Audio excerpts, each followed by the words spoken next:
Hi, welcome to me313 Mechanical Engineering Thermodynamics. Topic of this video is some useful calculus, and the section in the textbook is 12.1. So here are the learning outcomes for this video. At the end of this, you'll remember how to take partial derivatives of multivariable functions, and you'll understand how the reciprocity and the cyclic relations are derived. So here, let's go ahead and review some calculus. So it might have been a while since you've seen this, and hopefully this is review though. First of all, just defining what is the derivative. And the derivative, which is written this way, df dx, is simply says that if I have some function, the function of x, if I take the limit when some small change in f over some small change in x, and the limit as delta x goes to 0, that is what the definition of the derivative is. And we write it df dx. Now this is a partial derivative now. And so now if I have a function, I've now changed my function to, I'm calling it z, and it's a function of both x and y, so it's a function of two variables. I can now talk about a partial derivative, and I write that slightly different, sort of this script d.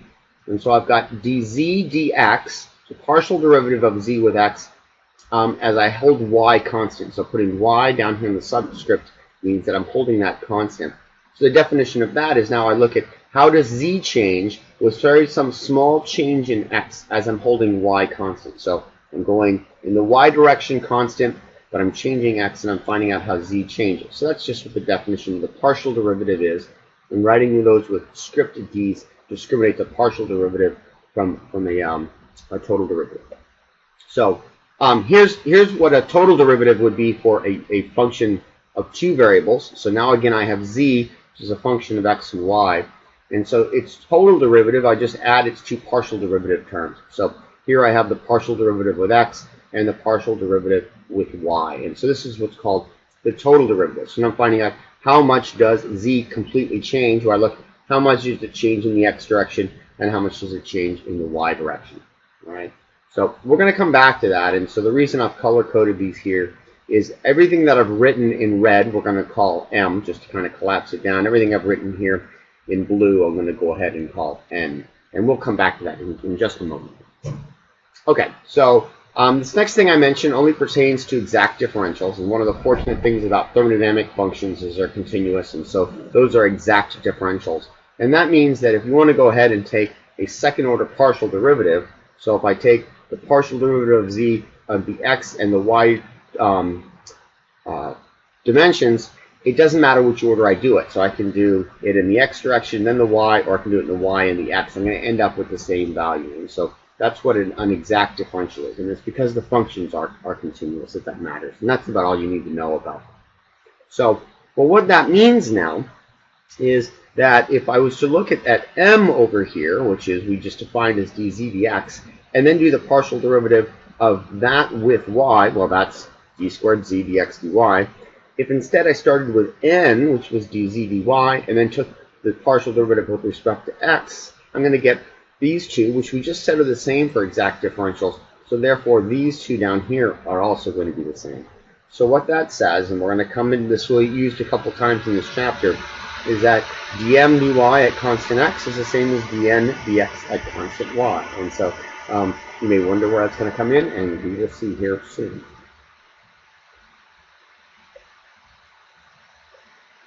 Okay, again, just kind of continuing with a little bit of calculus, we're going to use some of these relations.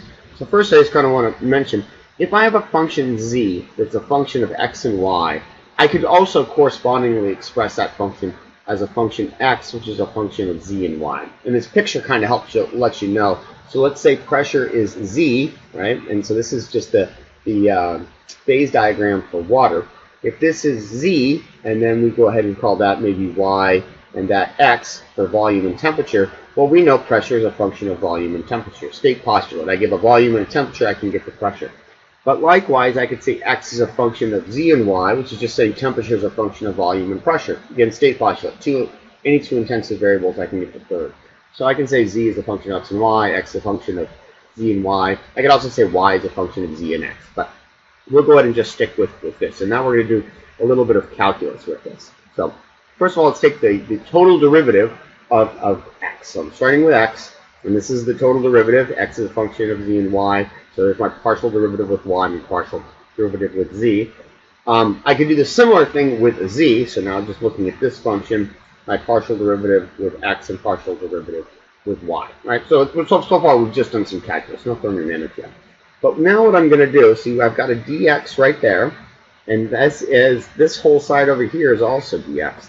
So I'm going to go ahead and put that into there and then do the algebra. So that's the reason that those are color-coded, because if you want to go ahead and just maybe pause the video and verify my algebra here, what I've done now, I've written this equation on the right over here. So dz equals, and so this green term, which you see appeared there, but since it's multiplied by dx, which has two terms, there's the blue and the red getting distributed. So you can kind of see where those various terms go.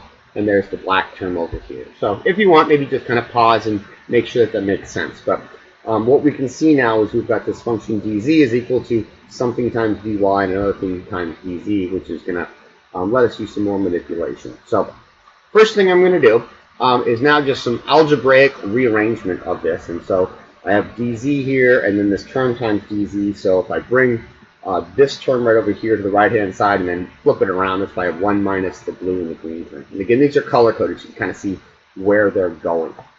Right, so I have this bracketed term here times dy is equal to some other bracketed term times dz. And, well, what good is that? Well, it actually is pretty interesting. And so this picture might help you realize it. What I'm saying is I've got some complicated function that's going to evaluate to something times the change in the y direction. It would be the same as if I did a whole bunch of different partial derivatives times something in the z direction. Well, let's just go ahead and look at this, and let's just let's say that this is the y direction and that's the z direction.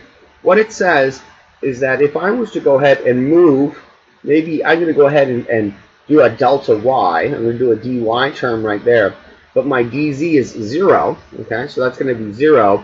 Well, we know dy was not 0, but this whole right-hand side would be 0, so the left-hand side is 0. Could do the same thing for a change in that direction. So I'm going to go ahead and make dy 0, but not dz. And what we realize fairly quickly from that is the fact that those bracketed terms have to be 0 for that to be true regardless of whether dy or dz is 0 or neither in that direction. The only way that can work. So this bracketed term of these partial derivatives is the same as this bracketed term of these partial derivatives. And so let's go ahead and derive a couple of relations from that. And so the two we're going to derive are called the cyclic and the reciprocity relations. So I'm going to go ahead and I'm going to start with the cyclic relation. I'm going to use this right-hand side over here where we said that bracketed term was equal to 0. So the bracketed term is equal to 0. I bring the blue and the green to the other side. I end up with saying 1 is equal to that bracketed term right there. And then what I can do is just multiply by the reciprocal. So I'm going to go ahead and now I'm going to go ahead and bring this term over here to the other side. And so what you end up with is 1 over dz dx at y is simply dx dz over y. And that kind of makes some sense, right? This does look like I've just kind of turned it upside down. But since this isn't just a ratio, this is a partial derivative, and we'll write it as a ratio, that may not have been entirely true. And again, it's only true for continuous functions. But thermodynamic properties are continuous functions, so it's great. So this right over here is called my reciprocity relation. Okay, now let's look at the left-hand side, and we're going to derive what's called the cyclic relation, or develop it, I should say. So again, bracketed term is equal to 0. I've dropped the color coding on this last part, but so I'm just saying that bracketed term is equal to 0. What I'm going to do now is I'm going to bring that term to the right-hand side by subtracting it. So I have minus dz dy constant x. And then I'm going to use my reciprocity relation and multiply by the reciprocal effectively. So I end up with just minus 1 is equal to these three terms right here. And so it's called the cyclic relation. The reason it's cyclic is kind of, look, I'm kind of going in a circle. dz dx, dx dy, dy dz, right? So each time I'm kind of going in a circle, and that whole thing ends up being equal to minus 1. And so you might wonder, why not plus 1? Well, just as we see it, it's actually equal to minus 1. But we've kind of gone in a circle by taking partial derivatives of the three variables in between. Okay, so this right over here is called the cyclic relation. This one up here is called the reciprocity relation, and those will get used in the subsequent video. The main thing I want you to get from this is just kind of remember how to take partial derivatives, and then recognize where these come from. What aspects of calculus or what aspects of thermodynamics did we use? I'm never going to make you reproduce this calculus, but I think it's good to understand where they come from.